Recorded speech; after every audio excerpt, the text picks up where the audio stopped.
Hola a todos. Bienvenidos. Me gustaría saber de dónde me están escuchando hoy. Escribe aquí en los comentarios la ciudad y el país. Me encantaría saberlo. Hoy, quiero compartir con ustedes un capítulo de mi vida que, durante mucho tiempo, fue una herida abierta, una historia de traición, dolor y una venganza que, al final, me enseñó más sobre el perdón que sobre la retribución. Prepárense, porque la noche en la que mi mundo se derrumbó también fue la noche en que comenzó a reconstruirse. Siempre he sido una mujer con una intuición aguda, de esas que sienten cuando algo no está bien, incluso cuando la razón intenta convencerme de lo contrario. En los últimos meses, un escalofrío me acompañaba, un susurro constante de que algo no estaba bien en mi matrimonio con Santiago. Él, que antes estaba tan presente, tan atento, comenzó a alejarse. Las excusas sobre reuniones y viajes de última hora empezaron a ser frecuentes. Su perfume, que antes me reconfortaba, ahora tenía una fragancia dulce y extraña, que no era mía y que me causaba un nudo en el estómago. Las noches se volvieron largas, marcadas por el eco de mis dudas. Trataba de ignorarlo, convencerme de que todo era solo cansancio y estrés. Pero la verdad ya comenzaba a infiltrarse, lenta e implacable, en cada fibra de mi ser. Esa cena, que él alegó ser con un cliente importante, fue la gota que colmó el vaso, la pieza final de un rompecabezas macabro que estaba armando sin querer. Mi corazón latía desbocado, preparando el terreno para la batalla que se acercaba. Fue un mensaje de texto, un simple error, lo que rasgó el velo de mi ilusión. El nombre de Carmen, una hora y un restaurante. La sangre se me heló en las venas. Ese momento fue la confirmación brutal de lo que temía. El hombre que amaba me estaba engañando. El dolor fue físico, una puñalada en el pecho que me dejó sin aire, sin tierra bajo mis pies. Pero junto al dolor, algo se encendió dentro de mí, una furia helada. No podía permitirme ser solo una víctima. Necesitaba una respuesta, una acción a la altura de la humillación que sentía. El plan surgió en mi mente como un rayo. Iría al restaurante, pero no sola. Llevaría a Miguel, el marido de Carmen, el cómplice involuntario de mi dolor. La idea me dio una fuerza que no sabía que poseía. Con el corazón hecho pedazos, seguí adelante. Busqué su nombre en redes sociales y allí encontré al traidor y a su esposo Miguel. Lo llamé por privado y me respondió enseguida, pero lo que realmente quería era hablar en persona. Encontrar a Miguel no fue fácil. Solo tenía el nombre de Carmen y una vaga pista de dónde trabajaba. A cada paso, sentía la vergüenza apretando, pero la necesidad de exponer la verdad era más fuerte. Cuando finalmente lo encontré, era un hombre de ojos cansados, con un dolor que reflejaba el mío. El olor a café fuerte de esa cafetería parecía conectarnos, como si el destino nos uniera por un propósito sombrío. Conté la historia, mi voz entrecortada, pero firme en mi decisión. Él me escuchó en silencio, absorbiendo cada palabra, cada detalle.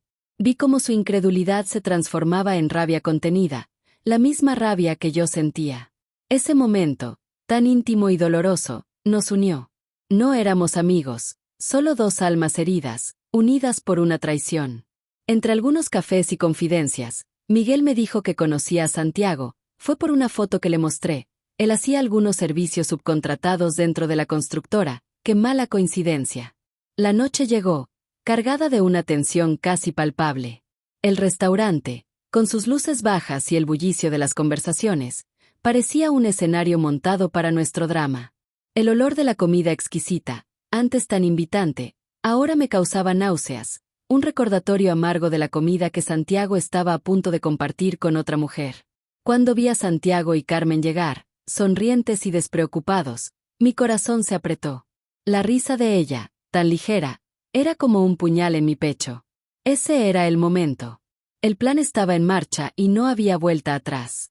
Necesitaba ser fuerte, no solo por mí, sino por todas las mujeres que han pasado por algo similar. La venganza, antes una necesidad, ahora parecía una carga pesada, pero necesaria. Estaba lista para enfrentarlos, exponer la traición. La cena comenzó y, con cada bocado, con cada sorbo de vino, el silencio del dolor se instalaba. Observaba cada movimiento de Santiago y Carmen, cada gesto, cada intercambio de miradas. Su mano sobre la de ella, un toque casual que me causaba asco. El sonido de sus voces, antes agradables, ahora sonaban como zumbidos molestos. Nuestros ojos se cruzaron, los míos y los de Santiago, por un breve momento. Un destello de reconocimiento, seguido de pánico en sus ojos. Intentó disimular, pero yo sabía que él sabía que lo estaba descubriendo. Ese fue el momento de cambiar el juego. Él no lo sabía, pero yo ya no era la mujer ingenua que pensaba que era. La tensión en el aire aumentaba, esperando estallar.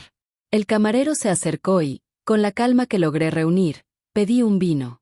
Por favor, ¿podría llevar una botella igual a la que el señor Santiago y la señora Carmen están bebiendo a su mesa? Es una celebración especial, y nos gustaría brindar por su felicidad. La repetición del pedido fue como un trueno en el silencio del restaurante. Todas las miradas se volvieron hacia nosotros. Santiago y Carmen se voltearon, pálidos, el miedo estampado en sus rostros. El vaso de vino cayendo de la mano de Carmen fue el único sonido que rompió el silencio. La mirada de Santiago, antes de pánico, ahora se transformaba en ira. Pero yo ya no tenía miedo. Estaba allí, con Miguel a mi lado, lista para enfrentar la verdad, para exponer la traición. Lo que era venganza, ahora se convertía en un grito de libertad. El caos se apoderó del restaurante. Santiago gritó, furioso, mientras Carmen trataba de esconderse, las lágrimas cayendo. Miguel, firme a mi lado, fue el pilar que me dio la fuerza necesaria para no desplomarme. Lo miré, los ojos fijos en los suyos, y dije con voz firme, estoy aquí para brindar por su felicidad, Santiago. Después de todo, se lo merecen.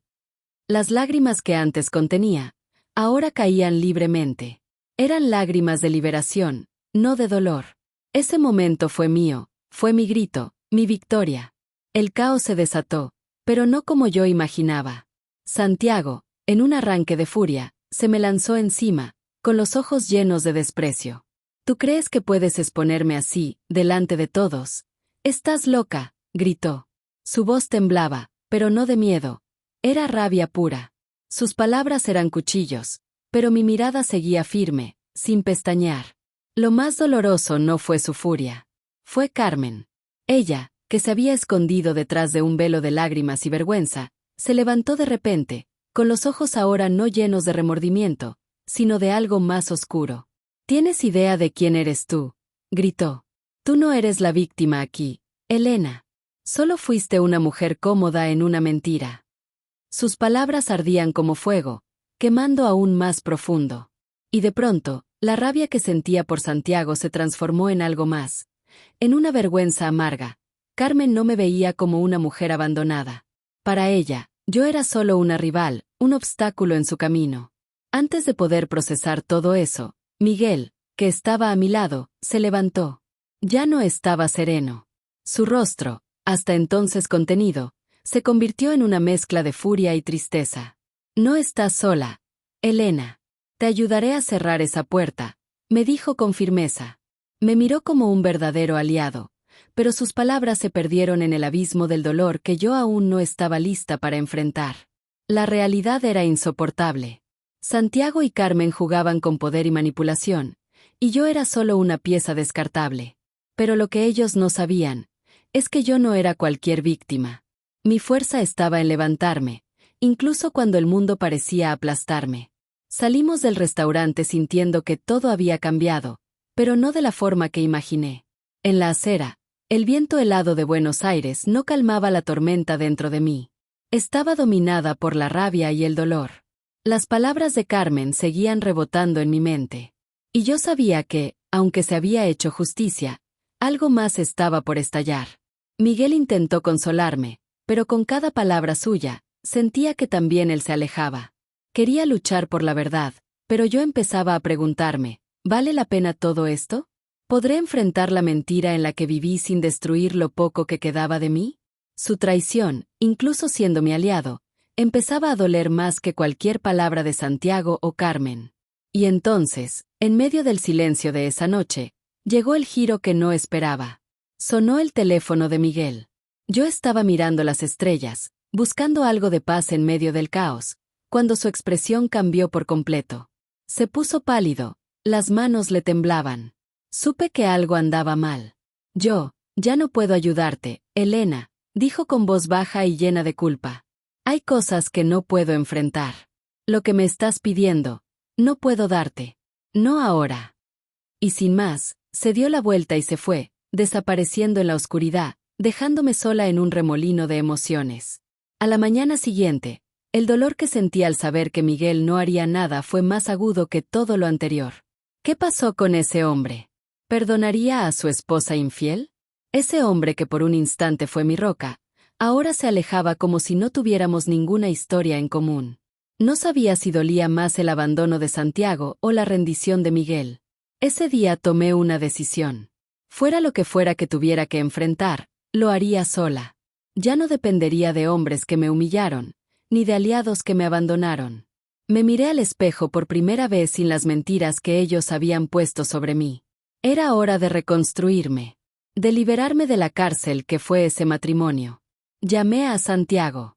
La conversación fue fría, directa, sin vueltas. Ya no pensaba esconderme en mi propia casa, ni aceptar la vida que me impusieron. Le pedí que se fuera. Ya no era la mujer sumisa que esperaba respuestas que nunca llegaban. Ya no soy tuya, Santiago. Me perdiste. Y no hay vuelta atrás. En ese momento, el alivio fue inmediato. El peso desapareció. El dolor, aunque inmenso, se convirtió en prueba de que sobreviví. No me escondería más. No aceptaría más traiciones. Los días siguientes fueron sombríos, pero llenos de promesa. Ya no sabía dónde estaría mañana, pero sabía que el mañana sería mejor que hoy. El dolor seguía allí, pero ahora era parte del proceso de sanación, parte de lo que me haría seguir adelante, sin más arrepentimientos. Volví a la terapia, busqué apoyo y me reconecté con mi familia y amigos. El dolor que llevaba encima me enseñó a ser más fuerte, a no permitirme ser una sombra de lo que podía ser. Cada día que pasaba era una nueva oportunidad, una nueva chance de reescribir mi historia. Aprendí a amarme de nuevo, a mirar hacia el futuro con más claridad. Y si algún día el dolor regresara, sabría que no sería un dolor que me destruiría, sino uno que me haría más fuerte. Siempre tuve cierta sospecha sobre el trabajo de Santiago. El salario de un ingeniero civil no coincidía con el nivel de vida que él ostentaba. Ganaba mucho dinero, pero no tenía sentido. Sabía que algo andaba mal, algo que él intentaba esconder, pero que yo sentía en el fondo de mi alma. El lujo, las cenas caras, los viajes por reuniones importantes, nada de eso encajaba con lo que yo conocía sobre su trabajo. Cuando se confirmó la traición, algo dentro de mí despertó. El dolor de la infidelidad, la humillación, todo eso comenzó a transformarse en una furia inmensa. Pero antes de actuar, sabía que necesitaba pruebas. Ya no bastaba con el sufrimiento, necesitaba derribar la fachada. Fue entonces cuando, en una de mis visitas a su oficina en casa, mientras él no estaba, empecé a revolver montones de papeles. Entre proyectos y documentos técnicos, encontré contratos, informes, y en medio de todo, unas hojas de cálculo que me dejaron en shock. No se trataba solo de sobreprecios en materiales. Había desvíos claros de dinero, un esquema de corrupción que involucraba varias obras. ¿Y la mayor sorpresa? Miguel, sí, ese hombre en quien yo había buscado consuelo, también estaba metido hasta el cuello. ¿Recuerdas que él trabajaba en una empresa tercerizada?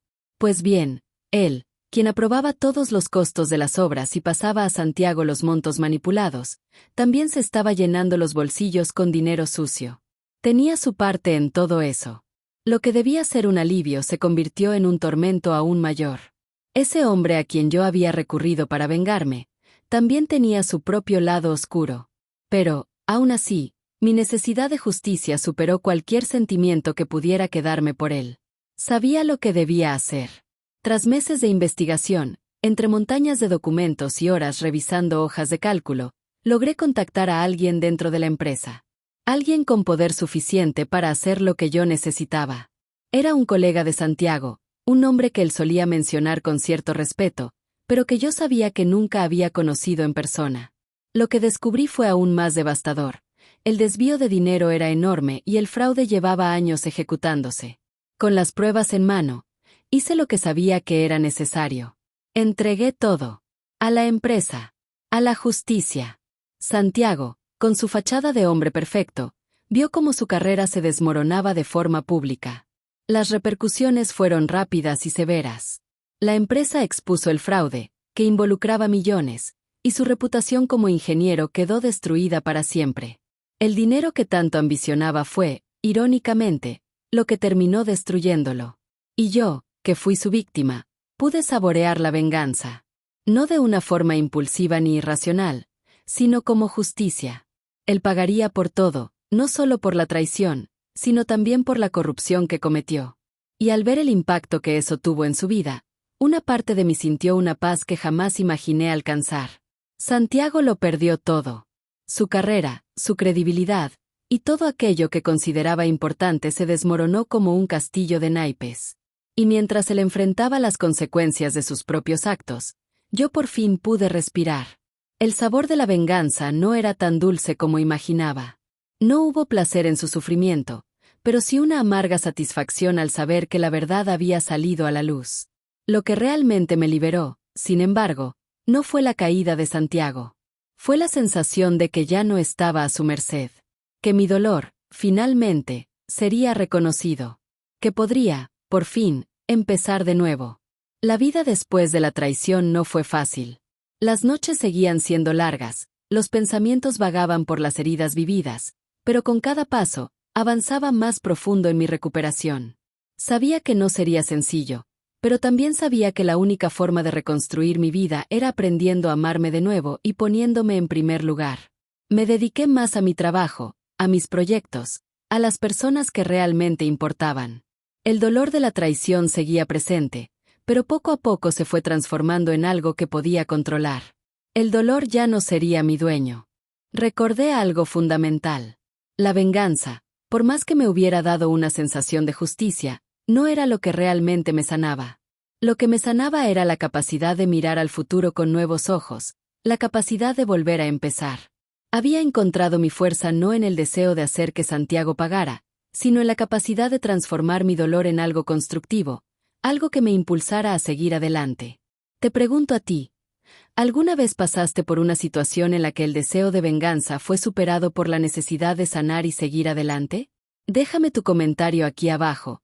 Me encantaría saber cómo lograste superar tu dolor. Con el tiempo, entendí que la verdadera victoria no estaba en destruir a Santiago, sino en reconstruir mi propia vida. Empecé a abrirme más a las personas a mi alrededor, a hacer nuevas amistades y a redescubrir las cosas que me hacían feliz. Volví a sonreír, a confiar otra vez. Y, al mirar hacia el futuro, ya no veía dolor, sino esperanza. Hoy soy una mujer distinta. Ya no soy la mujer que vivía bajo la sombra de la traición y del miedo. Soy la mujer que tomó las riendas de su vida, que se levantó después del dolor y la humillación, y que encontró la paz donde antes solo había desesperación.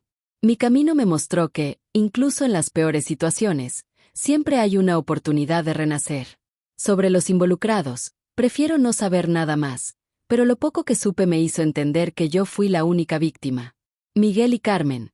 Ese matrimonio ya estaba roto desde hace tiempo. Él lo sabía y aceptaba las infidelidades, porque él también tenía a otra mujer fuera. Santiago era el único que me debía respeto y consideración. Carmen no se separó. Incluso pensé que se iría a vivir con Santiago, pero no. La caída fue grande, y ella prefirió no exponerse al escándalo del robo, mucho menos. Yo sigo ligera, porque tengo carácter. Me fui con la cabeza en alto. Si tú, mujer, estás pasando por algo parecido, quiero que sepas que tu libertad también está a tu alcance. No te calles, no te escondas. El primer paso puede ser el más difícil, pero es el más importante. Y si crees que mereces empezar de nuevo, ve por ello.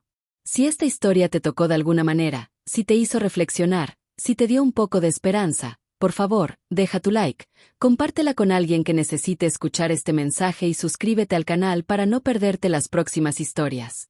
Y cuéntame en los comentarios, ¿cuál fue la parte que más te marcó? Tu opinión es muy importante para mí. Recuerda, no estás sola. Hay ayuda disponible, y tú mereces ser feliz. Da el primer paso, por pequeño que sea. La libertad te está esperando.